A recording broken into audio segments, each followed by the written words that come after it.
election. And here to debate, Fox News political analyst and Caldwell Strategic Consulting's Gianno Caldwell and Democratic strategist next to me, Steve Laser. Thank you both for being with us. Thank you. All right, so I see you're just shaking your head when she says this. Yeah. But Steve, as a Democrat and former military, you're okay with her stance on this?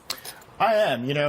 Look, one of the things we military people have in common is a profound respect for the flag and the national anthem, but we also have a respect for what that represents, and that represents fighting for people to have their First Amendment rights, their civil rights. So I respect that they want to protest, and they want to protest in this manner. It is not the manner that I would choose to protest, but I respect them, and I agree with a lot of the issues that they're fighting for. Now, Gianna, you say easy for her to say now, Absolutely. But she and her husband led to the very injustices that these players are protesting, you say. What do you mean by that?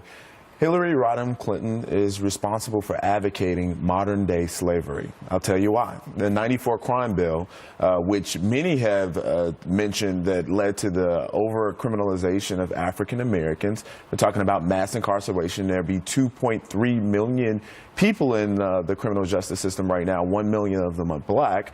The 94 crime bill led to the three-strike rule.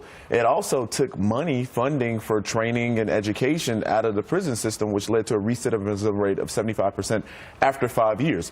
So when we think about the issues in which these players and others are protesting, oppression, systematic racism, which does exist in America, we can thank the Clintons for their role in that. And I think a lot of people have mentioned that, especially during this last election cycle. All right, so how do you argue with that? They took away job training. He says they took away job training and funding, and recidivism rate went up 75%. Well, look, I live in Harlem.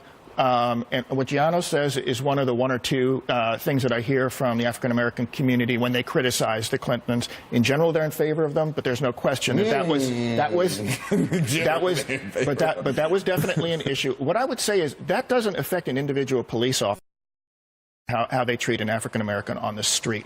That is an issue, but I think we have to get into the communities. I think the police officers and their leadership have to get into the community, talk with the community about how the community expects to be policed. I think there is a middle of the road here. I think both sides tend to, politicize this issue, but I think the majority of police officers are good folks who do the right thing, want to do the right thing. I think this is a solvable issue. I think everybody has to sit down and start talking. What you're saying is very reasonable, but that's not what we're hearing from the Clintons, and I think that's the difference. We can have a reasonable discussion like you and I are having, a dialogue. We don't hear from the other side either, though. That's the problem. We don't hear that from the other side either. We're having a discussion. Yeah, you and I are. Yeah. But unfortunately, this gets politicized by other people. And the people who support, the police officers, which I understand, they're not willing to acknowledge that there's anything wrong going on here. So we have a problem that both sides really don't want to budge on this issue at all. Don't you feel like anything that this president says, though, the Clintons and Democrats are going to hate and they're going to go against it when they could have a dialogue? They could be talking about this,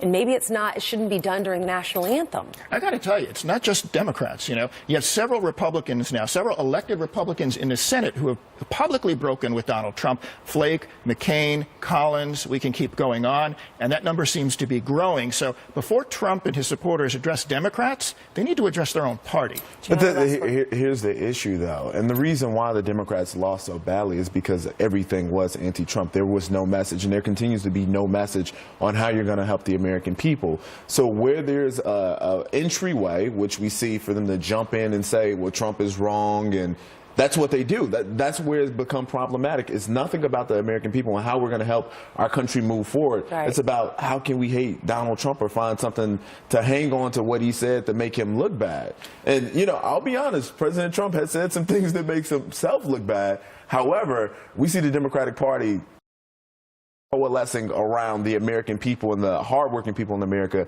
to bring about jobs and economic development. That's fair, but I think going into 2018, you'll see Democrats come out with some really strong policies. If you're not doing it now, you're not going to do it then. Plenty of time.